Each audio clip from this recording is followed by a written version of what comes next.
So I have a free home buying checklist on my website that you guys can check out. So please go ahead, use that link down below. I have a free home buying checklist where it tells you the different steps that you have to take to buy a home so that you guys can just start checking these different things off. Like, okay, let's make sure that my credit score high enough to get approved. Check.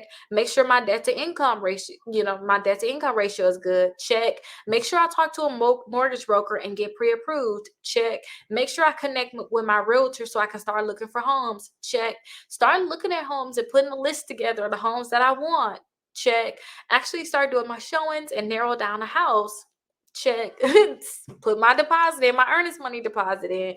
Check. I have that full guide and that list on my free mini course that I created. Please go ahead and check it out. It's free for you guys to check it out. But that way you guys can know like what's the process of what you have to do to buy a home, and you can start checking off the different things on